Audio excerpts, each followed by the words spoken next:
நம்முடைய இந்திய தேசிய காங்கிரஸ் பேரியக்கத்தின் தோழர்களே தோழிகளே அனைவருக்கும் வணக்கம். இந்த நேரத்தில் நான் பதிவு போகிறேன். என்னுடைய பேர் முருகன், செங்கல்பட்டு தெற்கு மாவட்டத்திலிருந்து பேசுகிறேன். மதுராந்தக தெற்கு வட்டார தலைவராக இருந்தேன். இப்போது மாநில துணைத் தலைவர் RTIயில் பணிபுரிந்து வருகிறேன். எல்லாருக்கும் தெரியும், செங்கல்பட்டு முருகனை எல்லாருக்கும் தெரியும். காங்கிரஸ் கட்சி எந்த அளவுக்கு டெவலப்மெண்ட் பண்ணிகிட்ருக்கோம். நைட்டு ஃபுல் டைம் அரசியல் பண்ணிகிட்ருக்கேன். நான் என்னுடைய பிஸ்னஸ் விட்டுட்டு ஃபுல் டைம் அரசியல் பண்ணிகிட்ருக்கேன். அது உங்களுக்கு எல்லாருக்கும் தெரியும். ஏன்னா இந்த வீடியோ பார்க்குற அத்தனை பேருக்கும் தெரியும்.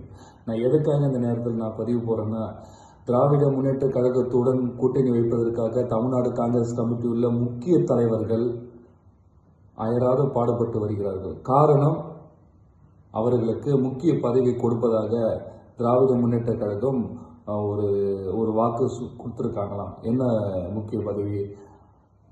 திராவிட முன்னேற்ற கழகத்துடன் கூட்டணி வைத்தால் ராஜ்யசபை. யாருக்கு? அடிமட்ட தொண்டனுக்கா? இரவும் பகலும் உழைக்கக்கூடிய காங்கிரஸ் தொண்டர்களுக்கா? புரிந்து கொள்ள வேண்டும் தோழர்களே.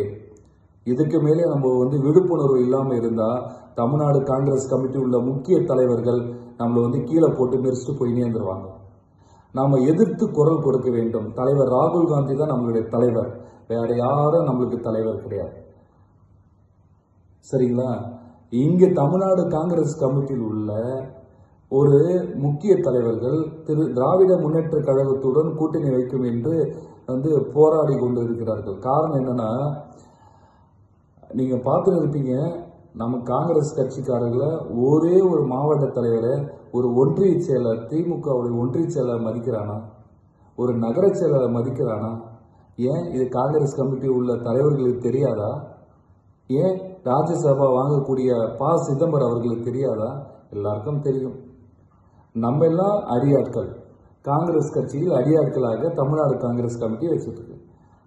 போராட்டம்னா 100 பேர் கூட்டு வரணும், ஆர்ப்பாட்டம்னா 100 பேர் கூட்டு வரணும். ஒவ்வொரு வட்டாரத்துலேருந்து 100 பேர், நகரத்துலேருந்து 100 பேர், பேரூர்லேருந்து 100 பேர், நகராட்சியிலேருந்து 100 பேர். அதற்கு தான் நம்ம அடியாட்கள் கூட்டம் போயிட்டு அவங்க சம்பாதிப்பதற்காகவும் அவங்க பதவி வாங்குவதற்காகவும் நம்ம அடியாட்களாக யூஸ் பண்ணிட்டு இருக்காங்க. இதுக்கு மேலே நம்ம புரியாமல் இருந்தால், விழிப்புணர்வோடு இல்லாமல் இருந்தால் தமிழ்நாடு காங்கிரஸ் கமிட்டி நம்மளை போட்டு மிதிச்சுட்டு போயிடுவாங்க. அதனால கொஞ்சம் விழிப்புணர்வோடு இருங்க. எல்லாரும் குரல் கொடுங்க. தமிழ்நாடு காங்கிரஸ் கமிட்டியை குரல் கொடுங்க. அதாவது பார்த்தீங்கன்னாக்கா, ஒரு சிதம்பரம் அவர்கள் சொல்றாராம், நான் கேள்விப்பட்டேன், திமுக கூட கூட்டணி இல்லைன்னா நான் தனி கட்சி ஆரம்பிச்சுட்டு போங்கன்ற. ஏன் நீங்க பதவி இல்லாமல் இருக்க முடியாதா? நிதி அமைச்சராக இருந்தீங்க, தமிழ்நாடு காங்கிரஸ் கமிட்டி என்ன பண்ணீங்க?